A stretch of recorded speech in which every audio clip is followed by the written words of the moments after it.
Dice que todo lo que hoy, hermano, yo le aseguro que lo que hoy yo le voy a decir está escrito aquí en la palabra del Señor. Ese va a ser nuestra cita bíblica que el Señor tiene, hermanos, para cada uno de nosotros. Primer libro de Samuel 30, del 1 al 19.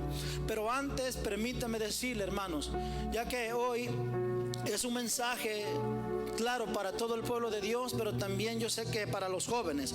Así que ¿cuántos jóvenes están aquí? Ok, ¿cuántos jóvenes están aquí? Y también ¿cuántos padres hay aquí que hoy vienen a poner una demanda ante el Señor? Yo le decía, Señor, ¿qué necesita tu pueblo? Y mire, hermanos, sé que Dios está levantando una nueva generación. Y yo le decía, Señor, ¿cuál es el mensaje que voy a impartir a tu pueblo? Yo solo soy un medio, solamente soy un canal, hermanos. Y el Señor me ponía esto. Y mire, al momento de la apertura, yo sé que Dios estaba usando la vida de mi hermana Chaden. Ciertamente estaba hablando, usando Efesios 6:12, donde la lucha que tenemos no es contra sangre y carne. Y hoy, hermanos, yo le invito a todo el pueblo de Dios a que nos levantemos como ese pueblo que intercede, como esa iglesia, hermanos, que se ha unido a un grupo de fuerzas especiales. ¿De qué estamos hablando? Gente que clama, gente que adora, gente que busca, gente que pelea por nuestra generación. ¿Cuántos van a pelear, a seguir peleando por nuestra generación? El título de este sermón, hermanos, lleva por nombre Recuperando nuestra generación.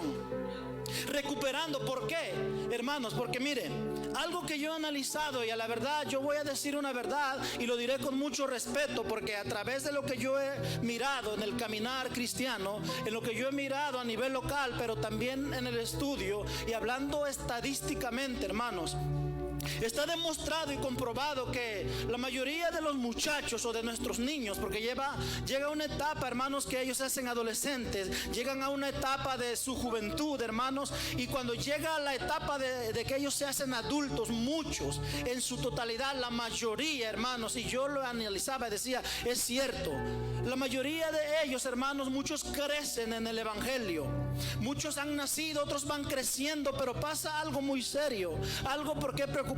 Si usted es sincero y usted analiza, la mayoría de los jóvenes, hermanos, que un día miraste en los altares, que un día miraste sirviendo al Señor, ya no están aquí. Eso lo tocaba también la hermana Chadet. Y mire, hermanos, hoy vamos a poner una demanda, así como Eliseo, que cuando él tomó el manto, hermanos, cuando ya no estaba el ungido, Dios había llevado a Elías, él regresa con un manto, con la doble porción. Pero cuando él se encuentra, hermanos, en un lugar que tendría que hacer una travesía por el Jordán, hermanos, no pasaba nada, pero él se acordó y dijo, bueno, yo ya lo recibí, pero ahora yo pongo. Usted mira que él con el manto, dice la palabra, que golpea las aguas, y él hace una interrogante, él hace una pregunta y dice, ¿dónde está el Dios de Elías? Lo que él está diciendo, yo pongo una demanda a lo que él dijo que haría por mí. Yo no sé cuántos padres pueden decir, yo hoy pongo una demanda y yo proclamo que mi generación es para Cristo. ¿Cuántos dicen amén?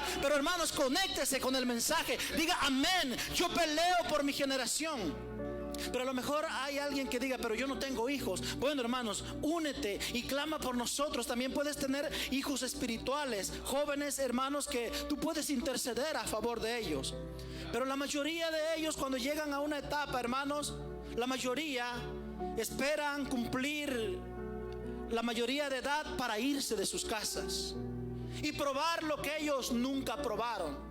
Y de una manera muy astuta el enemigo los engaña. Y ya más tarde esos jóvenes que antes servían, que buscaban a Dios, los miras, hermanos, que ya no quieren nada de Dios. Y eso es algo serio. Lo que usted y yo vamos a hacer en este día es recuperar nuestra generación. Hermanos, yo no sé cuántos están cansados de que el enemigo, hermano, nos gane ventaja. Que, hermanos, podamos decir, ¿sabe qué? Es cierto, yo voy a seguir orando por mi generación, por mis muchachos, por mis hijos y los hijos de mis hijos. Un día ellos sirvan al Señor, hermanos. Vamos a declarar, hermanos, una generación para el Señor. Amén. Una generación que sirve a Dios. Y antes de leer la palabra que ya les recité, hermanos, quiero hablarles de un hombre en la Biblia que fue marcado por Dios desde muy joven. Su nombre es David. La Biblia dice que Dios lo escogió. Él depositó su mirada en él cuando nadie daba nada por él. Dios lo seleccionó, lo marcó para emprender grandes cosas. él, hermanos, Dios le dio su presencia, que es lo más lindo, pero también lo selló para que un día él fuera rey de Israel, hermanos. Y la palabra del Señor dice que él llevaba una porción. ¿Cuántos jóvenes, hermanos, han sido marcados por Dios? ¿Cuántos hombres aquí, cuántas mujeres han sido marcados o marcadas por Dios? La Biblia dice que David, hermanos, desde muy joven, mire, era muy joven cuando él fue marcado y escogido por Dios. Y la palabra de Dios dice que a causa de la porción y la gloria pesada que él tenía, llegó un día, hermanos, a que él fue odiado por eso. Es que cuando tú portas algo de parte de Dios, no va a faltar quien, hermanos, envidie o te agarre odio por lo que tú portas. Es cierto que a causa de esa unción él se levantó, hermanos, como, ¿verdad? Siendo muy joven, él derribó a un gigante. Él derribó a Goliat, hermanos, y a causa de esa victoria viene la envidia, viene el odio por lo que ahora él portaba, la gloria que él portaba. Y dice primera de Samuel 21:10 que él a cierta tiempo, hermanos, él salió huyendo porque ahora lo querían matar. Había un rey antes de él llamado Saúl, que ciertamente había sido ungido, pero él, hermanos, empezó a vivir conforme a su propia voluntad, desechó a Dios y Dios lo desechó a él, porque Saúl ya no quería nada con Dios. Y después la Biblia dice que él quería matar, Saúl quería matar a David. A causa de eso él salió huyendo, hermanos. Y hay algo que muchos dicen, hermanos, y algunos han analizado, que cuando David, hermanos, estaba tocando el arpa, usted analízalo en la Biblia, porque muchos ya han comentado que cuando Saúl estaba endemoniado o cuando estaba poseído, le lanzaban lanzas para matar a David. Pero la realidad es otra. Si usted va y se profundiza en la Biblia, la palabra dice que Saúl no le aventaba la lanza cuando él estaba endemoniado. ¿Sabe por qué? Porque los demonios saben conocer la presencia de Dios y se someten. Los demonios reconocen donde hay gloria, donde hay un ungido, una ungida del Señor, y no lo hacía así, hermanos. Una vez, porque la Biblia dice que ese muchacho, cuando estaba tocando el arpa, dice la Biblia que Saúl estaba tranquilo. Los demonios, hermanos, no atacaban, pero una vez que se iban, que salían, hermanos, y él estaba en su juicio cabal, era su carne, era su propia concupiscencia quien atacaba, hermanos, a David. David tuvo que salir huyendo porque Saúl quería matarlo. Y la palabra del Señor nos dice en primer libro de Samuel 21:10 que él se fue huyendo de la presencia de Saúl y se fue a Aquís, rey de Gad. Esto quiere decir, hermanos, que él salió de ese lugar y se fue a refugiar a tierra de los filisteos. Aquel muchacho que había sido marcado por Dios ahora tenía serio problema por su propio rey. Se fue huyendo, se fue a refugiar, hermanos, ahí con los filisteos. Y mire, hermanos, primera de Samuel 29 del 1 al 7. No voy a leer todo, le voy a dar una narrativa, pero esta cita se la doy para que usted compruebe que está escrito. Primer libro de Samuel 29 del 1 al 7. La Biblia dice que los filisteos juntaron todas sus fuerzas, iban a un combate, iban a una batalla donde, hermanos, eran por miles de filisteos quienes estaban preparando, organizando, hermanos, su táctica de guerra. Y la palabra del Señor dice que eran demasiados. Y en cierto lugar en la parte de entre Israel, hermanos, la palabra del Señor dice que estaban miles por grupos, analizando, hermanos, formando las líneas y separando a diferentes hombres de combate. Y la palabra del Señor dice que entre ellos ahí estaba ahora David. Y por supuesto en este proceso él ya se había rodeado de hombres que una vez estuvieron encuevados con él. Hombres que, hermanos, nadie daba nada por ellos. Hombres que estaban marginados, que no valían nada para la sociedad, pero se unieron a David. Y cuando salieron de la cueva del fracaso, si usted va a la Biblia, esos hombres que siguieron a David están registrados como los hombres más fuertes y guerreros que eliminaron grandes gigantes juntamente con David. Y la Biblia dice que David, hermanos, ahí en ese pasaje, él va y en agradecimiento a Aquís. Aquís era el rey de Gad o rey de la Filistea. Él era el mero rey. Y en agradecimiento a que Él le dio, por decirlo así, a posada, o Él le dio, hermanos, un lugar para vivir él y sus hombres, ya que Saúl lo perseguía. Él estaba retirándose de su tierra, de su gente, porque querían matar, hermanos, a David. Y en agradecimiento, David con sus hombres van y le dicen a los filisteos: vamos a ir a la batalla contigo. Y dice la palabra del Señor que los príncipes, cuando se dieron cuenta de eso, dicen: ¿qué hacen estos hebreos aquí? Se enojaron mucho. Ahí está escrito: ¿qué están haciendo aquí estos hebreos? Y a ese tal David que viene al frente le dijeron a Aquís, al rey, todos los príncipes que estaban ya, hermanos, en la línea de batalla, dijeron: ese David nosotros lo conocemos. ¿Acaso no es este del cual cantaban: Saúl hirió a sus miles y David a sus 10,000?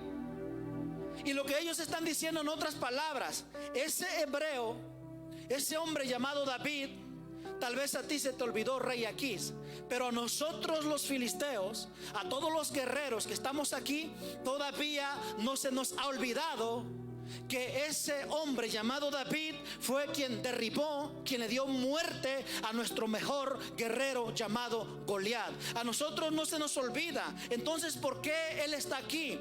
Mira, mejor despídelo, oh rey. No sea que yendo al combate se nos voltee y nuestras cabezas él las lleve ante su rey para que le pueda perdonar la vida. Eso creían, hermanos, los filisteos. Y ahora sí vamos a entrar a primer libro de Samuel 30, del 1, vamos a leer los primeros versículos. Ahí en la pantalla vamos a proyectar los primeros 2 versículos, hermanos. Primer libro de Samuel, pero lo vamos a leer los 2 versículos en la versión Palabra de Dios para Todos. Y ahí está en la pantalla. Yo quiero invitarle a que vaya ahí conmigo. Dice así: en el nombre del Padre, del Hijo y del Espíritu Santo. Aquí es cuando David vence a los amalecitas. El 31 dice: después de 3 días, David y sus hombres llegaron a Siclac y se encontraron con que los amalecitas habían invadido la región del Negued, y después de atacar y quemar la ciudad del Siclac, verso 2, habían tomado cautivo a todo el pueblo, mujeres, jóvenes y ancianos por igual. Analice: tomaron el pueblo, mujeres, jóvenes y ancianos por igual. Pero hay un punto, hermanos, que cuando la Biblia, aquí hay un punto y aparte. Pero no habían matado a nadie. Lo cierto es que estos días que hemos venido hablando sobre guerra espiritual, la seriedad que hay en el caminar cristiano, la Biblia nos habla de que David fue y se ofreció con el rey Aquís, lo devuelven. Camino de 3 días, él y sus hombres retornan porque no los quisieron los filisteos. Pero qué sorpresa tan grande para David y sus hombres, sus guerreros, llegar al Siclac o al Negued, donde ellos estaban ahí, donde ellos vivían, donde ya tenían sus mujeres, ya tenían un pueblo, donde tenían, la Biblia dice, a sus jóvenes, a sus ancianos. Y esta es una de las historias más tristes de la Biblia.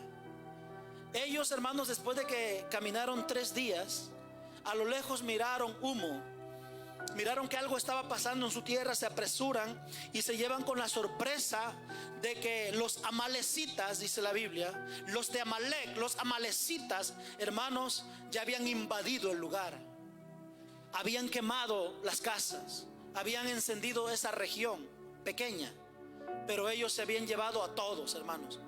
Y lo que hemos venido hablando, hermanos, y algo que tiene que ver, y es algo que se debería de escuchar en todas las iglesias, en todo cristiano, todo hijo, toda hija de Dios, sobre este espíritu que hoy en los tiempos postreros opera en una magnitud terrible. Estamos hablando del espíritu, hermanos, de Amalec.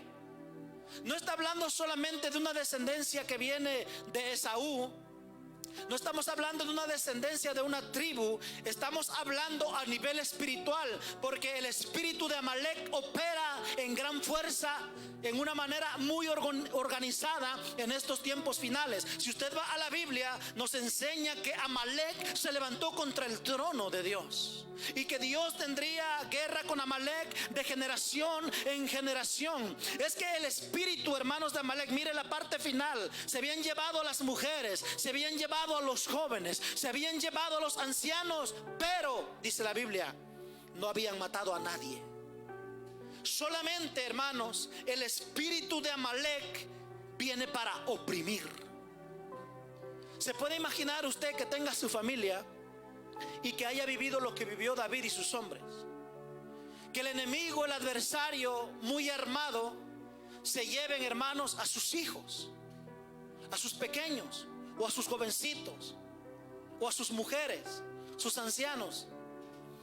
Y esto fue algo terrible, hermanos, pero la Biblia dice que los amalecitas no los mataron. Es que ese espíritu, hermanos, de Amalek solamente aparece cuando el pueblo está distraído. Mire, David, por andar peleando una guerra que no le pertenecía, que no era de él, que Dios no lo mandó, hermanos, en el momento que él se descuida, vino el enemigo. Eso quiere decir que, pueblo de Dios, si Dios no te levantó, Dios no te llamó a una guerra, no te levantes, no vayas.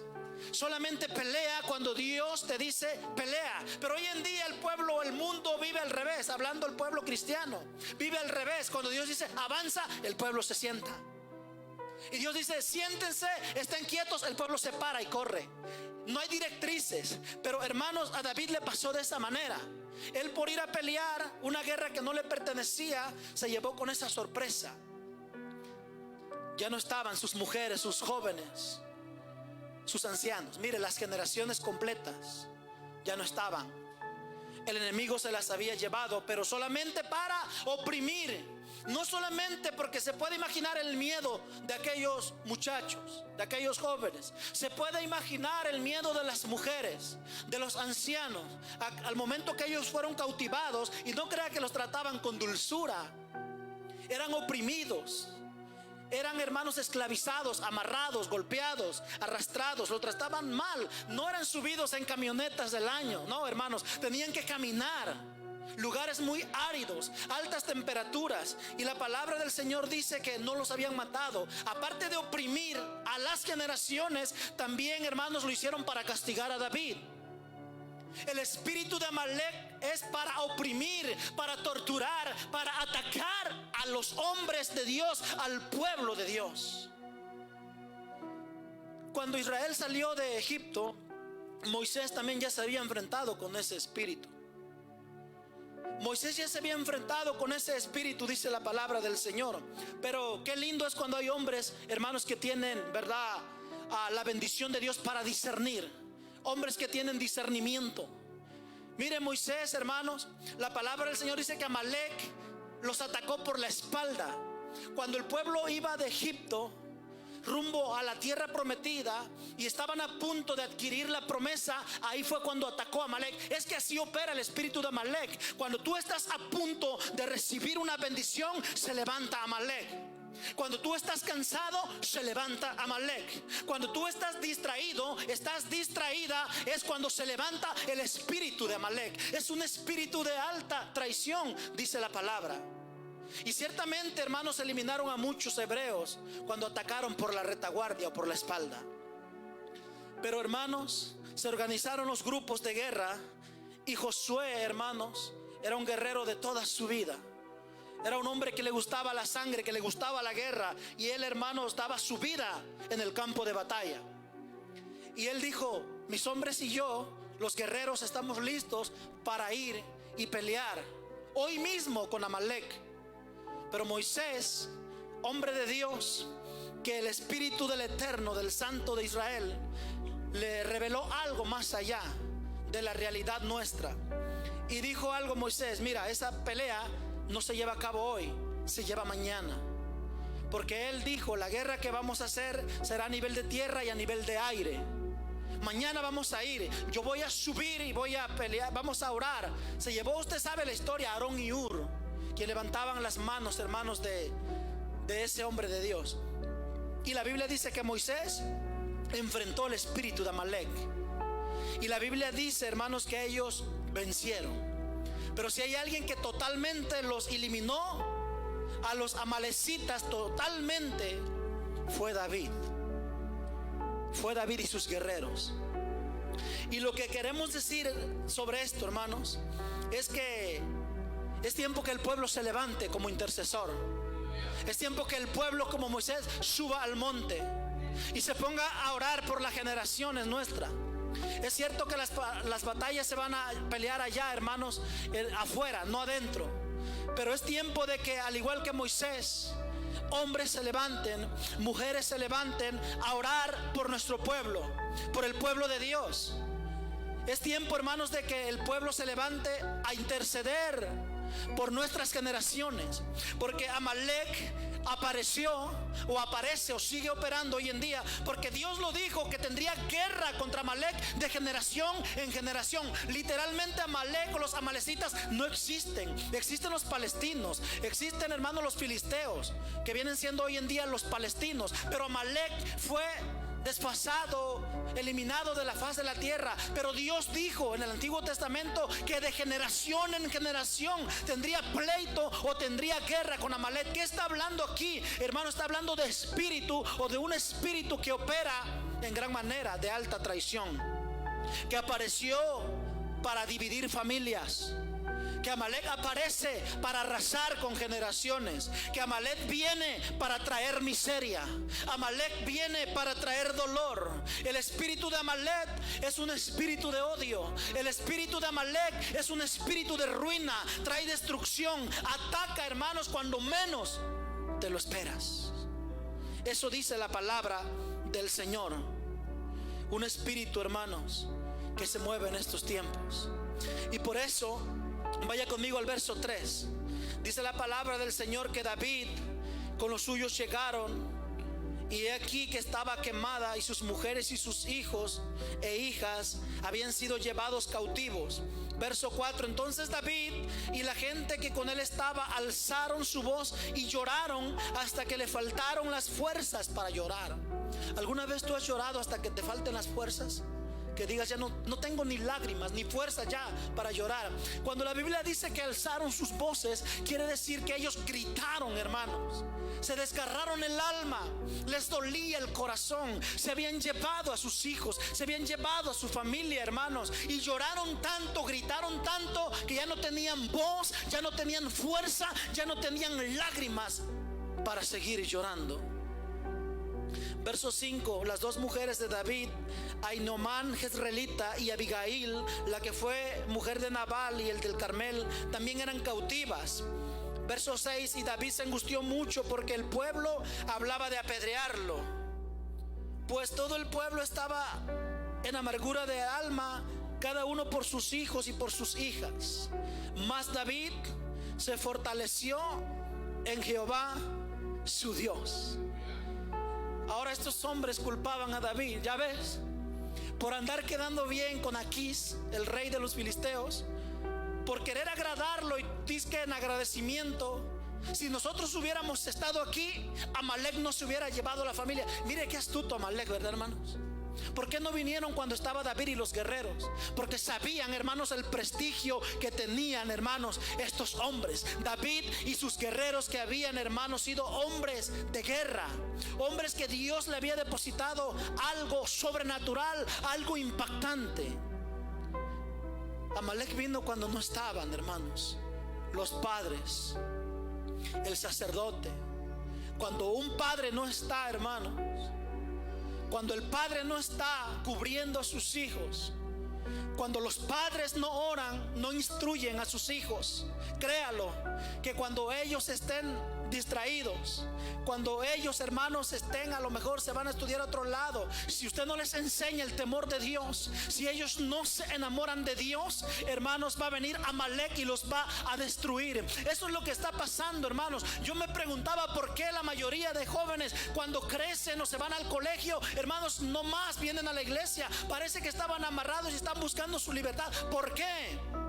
Es que no les hemos enseñado a que ellos se enamoren de Dios, no de un ministerio, no de la iglesia, que se enamoren de Dios, que a donde ellos vayan, Él va con ellos, hermanos, que Él jamás se va a apartar. Y la palabra del Señor nos dice eso, hermanos, que cuando ellos hablaban de apedrear a David, de culpar a David, querían hasta apedrearlo. ¿Usted cree que no se afligió David? De que su propia gente, hermanos, su propia gente ahora quería darle muerte. Pero David, mire lo que hizo.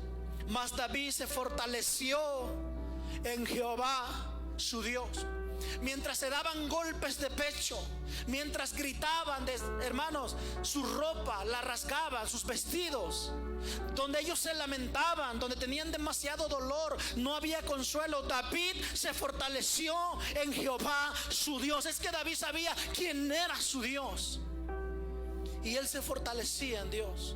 En vez, hermanos, de llorar tanto, en lugar de lamentarse tanto, en lugar de buscar culpables, porque siempre la gente suele buscar culpables, en lugar de eso, David nos da un ejemplo de que él, cuando vino la adversidad, cuando nadie sabe qué hacer, David se fortalecía en Dios. Eso es algo que nosotros debemos de aprender, hermanos. Cuando venga la lucha, cuando venga el ataque, cuando venga la prueba, fortalécete en el Señor tu Dios. Fortalécete en Él. Él te va a levantar. Cuando, hermanos, nadie está contigo, Él está contigo. Cuando te sientes sola, Él está contigo. Cuando todos te quieren golpear o atacar, Él está contigo, hermanos. Verso 7: y dijo David al sacerdote Abiatar, hijo de Ahimelech: yo te ruego que me acerques el efod. Y Abiatar acercó el efod a David. Verso 8: y David consultó a Jehová. Y analice esto, porque esto lleva un mensaje poderoso.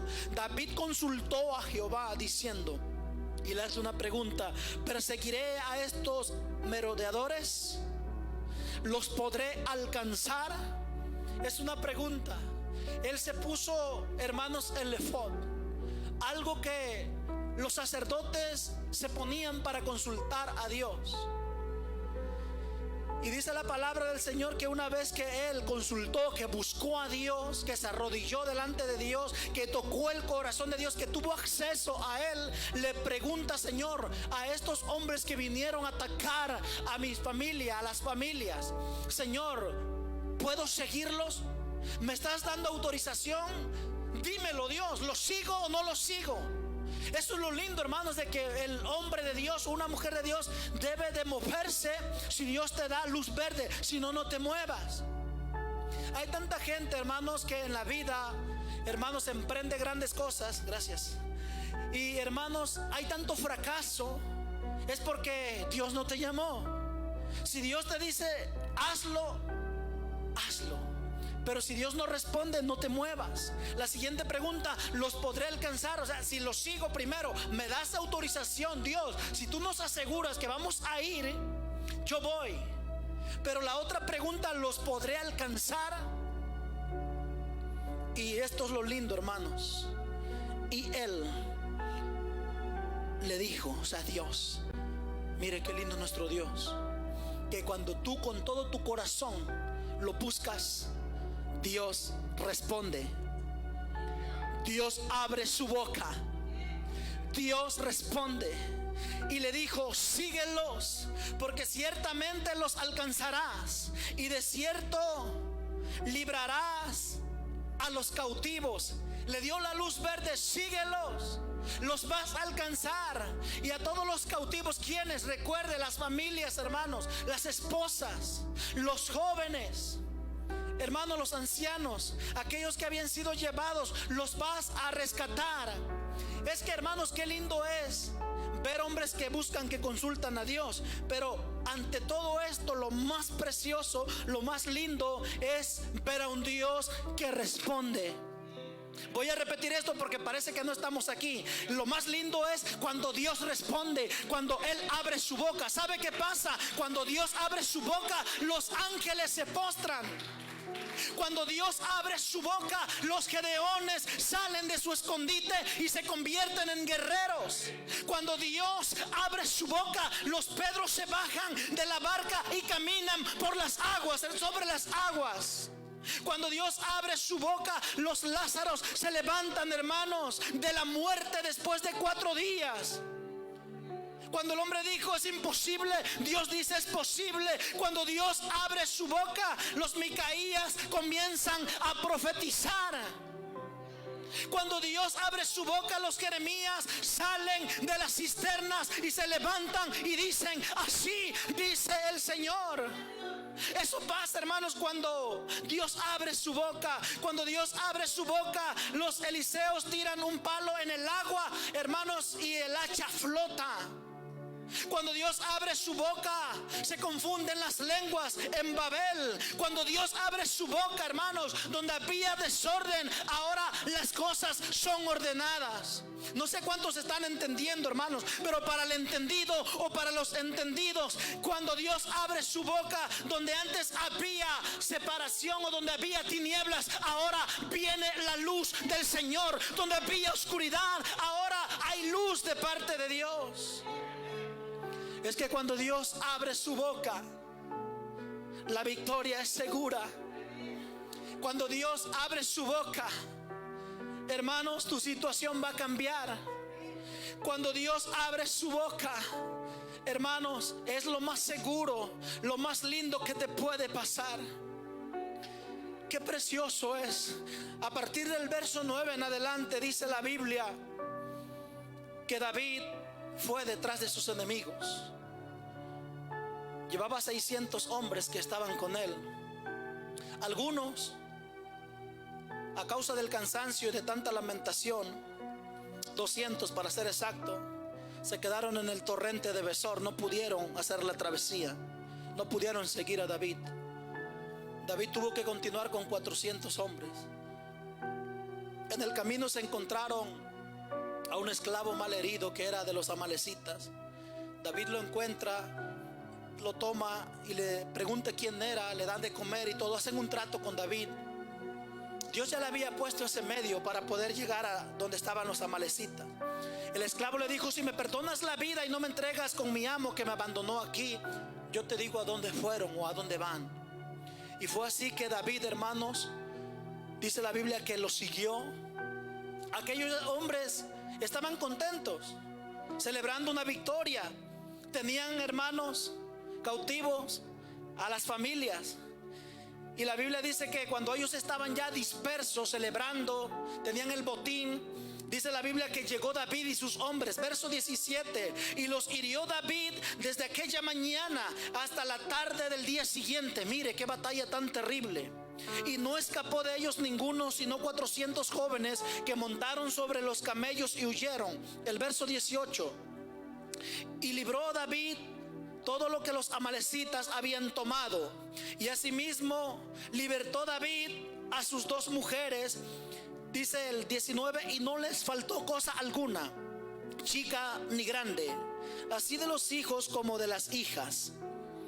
Del robo y de todas las cosas que le habían tomado, y esto es lo lindo, todo lo recuperó David. Todo lo recuperó David. Cuando dice la Biblia todo, es todo. Sus mujeres, sus jóvenes, sus ancianos, el botín, las riquezas, todo lo que ellos tenían, y un día el enemigo se lo quiso quitar. Hermanos, qué lindo es que se levantan hombres a pelear por su familia, pero primero a consultar a Dios. Así que en esta guerra que estamos haciendo, que tenemos, hermanos, es necesario buscar a Dios, es necesario consultar a Dios, y te aseguro que en Él todo se recupera. En Cristo Jesús, voy a repetir esto, con el Señor todo se recupera.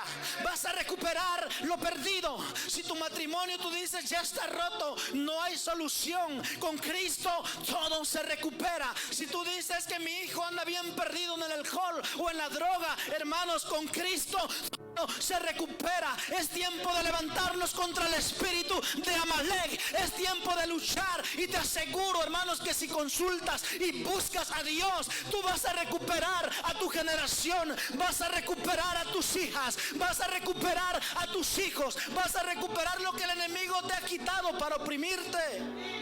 Algunos pueden decir: es que yo estoy enfermo, estoy enferma, ya fui a diferentes doctores, no hay un diagnóstico, no me encuentran nada. Hermanos, toda opresión se va a desvanecer en el nombre de Jesús. Déjame decirte que si, hermanos, hay gente que sufre de insomnio, si alguien está aquí que no puede dormir, es un espíritu que viene para oprimirte, para robarte la paz. Déjame decirte que hoy, en el nombre de Jesús, tú vas a dormir tranquilo, tranquila en la noche. Cristo lo dijo: mi paz le dejo y mi paz les doy. No es posible que los hijos y las hijas de Dios sufran de insomnio, que se muerdan las uñas, se rasquen la cabeza y se levanten y no puedan dormir. Toda opresión, toda enfermedad, todo aquello que te ataca, hermanos, en el nombre de Jesús, si tú lo crees, tú vas a recuperar todo lo perdido. Tú lo vas a recuperar, hermanos. ¿Alguien lo cree de este lado? Alguien puede decir: yo creo que yo voy a recuperar. Hermanos, si tú lo crees, di amén. Yo lo recupero. Yo hoy pongo una demanda, al igual que Eliseo, y voy a decir: ¿dónde está el Dios de Elías? Hermanos, el Dios de Moisés, ¿dónde está ese Dios? Y Él que está en los cielos te va a decir: yo estoy contigo. En este lado, hermanos, hay alguien que puede decir: yo creo que voy a recuperar las promesas de Dios. Yo creo que lo que Él dijo en la eternidad que haría sobre mis hijos, yo creo que yo voy a recuperar. Aparentemente estás en derrota. Aparentemente hay muchos padres aquí que ahora sus hijos andan perdidos. Aparentemente, hermanos, tú vives derrotado. El enemigo nos está atacando por aquellos padres que sus hijos no están aquí en la iglesia y que deberían de estar en los caminos del Señor. Pero hoy ponemos una demanda, y no importa si es en este lugar o donde sea, en la ciudad que sea, pero declaramos que ellos van a volver al camino. Declaramos, porque estamos poniendo una demanda delante del Eterno, que nuestra generación le pertenece a Jesucristo, y que en ellos, como decía la palabra a través de Joel, que dijo el Señor: en los postreros días derramaría de su espíritu sobre toda carne, sobre vuestros hijos, sobre vuestras hijas, sobre los jóvenes que se levantarían. Soñarían sueños los ancianos.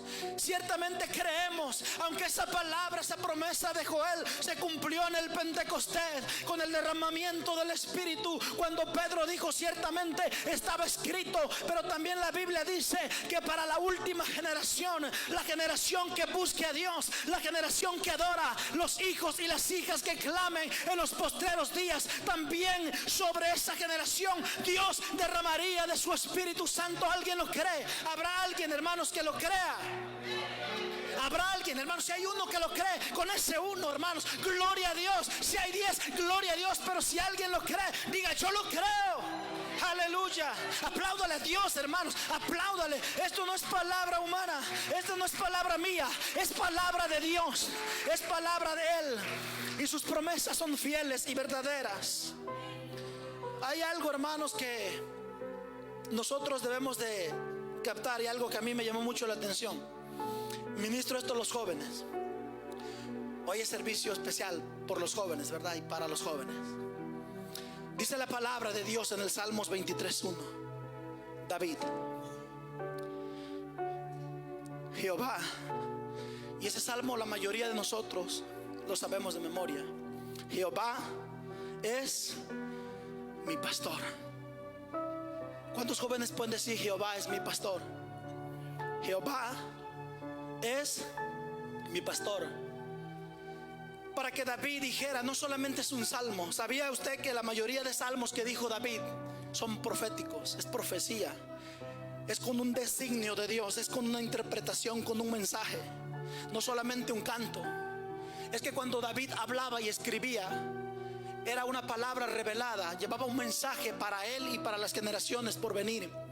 Y para él escribir el Salmo 23, dice: Jehová es mi pastor. Recuerde, joven, cuando él era un muchacho, aproximadamente de los 16 años, entre 16 a los 17 años que se cree que tenía el muchacho, cuando él andaba pastoreando, cuando Dios levanta un profeta y va, hermanos, para ungirlo a la casa de Isaí, él tenía aproximadamente entre 16 a 17 años, jóvenes. Y la palabra del Señor nos enseña, cuando ya David escribe el Salmo 23, Jehová es mi pastor, es porque David sabía que era pastorear. No solamente fue rey, no solamente fue un compositor o cantautor de los salmos, no solamente fue una inspiración, un rey o una eminencia. Él fue pastor. Él sabía que era pastorear. Y la Biblia dice que hay una revelación para el pueblo, para nosotros, cuando se dice o cuando se escribió: Jehová es mi pastor, nada me faltará. Y esto es absolutamente nada. Estamos en un colapso de la economía. Estamos, hermanos, no en buenas noticias por todo el mundo, a causa de la guerra, a causa de la devaluación del dólar, a causa de la recesión, etcétera, etcétera, de la hecatombe que azota al mundo. Pero déjame decirte que si Jehová es tu pastor, nada te va a faltar. Aunque venga ruina, aunque se eleven los precios, aunque venga el hambre, hermanos, porque para el 2023 eso se pronostica, hablando a nivel global y de los gobiernos del mundo, lo que se pronostica es hambre y miseria. Algo que tiene que ver con Apocalipsis. Algo ya se está acomodando para la élite global. Y no son buenas noticias. Pero qué lindo es que si tú haces, joven, pueblo de Jehová, tu pastor, nada te faltará. Nada te va a faltar. Dígalo conmigo, dígalo creyendo: Jehová es mi pastor y nada me faltará. Cuando David escribe ese salmo, siendo, hermanos, ya un adulto, pero él relata que él, hermanos, él sabía lo que era pastorear las ovejas por lugares de delicados pastos. No pasto cualquiera, aguas tranquilas, arroyos tranquilos, la provisión. Y está escrito en la palabra del Señor, hermanos, que cuando venía un león, él andaba pastoreando sus ovejas. La Biblia dice que venía el oso y atacaba una oveja. David salía y defendía. Yo no sé cuántos aquí se enfrentarían a un oso. Yo pienso que nadie, ¿verdad? A lo mejor con un arma, así nos sentimos, con un arma. David no tenía un arma de alto calibre. Y la Biblia dice que él enfrentaba, y era un muchacho. Estamos hablando, no era David ya el guerrero. No. Estamos hablando de un joven que, aparte de enfrentarse a Goliat, él se había enfrentado ya antes de Goliat al oso. Los osos son de los animales con más fuerza, hermanos, en sus manos, en sus garras, también en su mandíbula. Pero la fuerza que tiene el oso es descomunal. Y él lo había enfrentado y David había ganado. Pero la Biblia también dice que cuando venía un león, agarraba la oveja, corría el león con la oveja. Dice David: yo salía tras él. Eso está escrito. Ahora, hermanos, la Biblia dice: salía yo tras él, corría y alcanzaba al león. ¿Sabe usted cuánto corre un león, hermanos? 50 millas por hora corre un león. 50 millas quiere decir 80 kilómetros por hora. Es muy difícil que alguien aquí, hermanos, le ganara a correr a un león. Así fuera un atleta y corriera al 100%, fuera bueno para correr, no cualquiera se escapa de un león. 80 kilómetros por hora o 50 millas por hora es demasiado. Ahora dice la Biblia que el león venía, agarraba la oveja y corría. Ya le llevaba ventaja. Entonces dice David: salía yo tras él y corría y alcanzaba al león. La pregunta: ¿qué era lo que hacía que David venciera al oso? ¿Qué era lo que hacía que David venciera o alcanzara al león?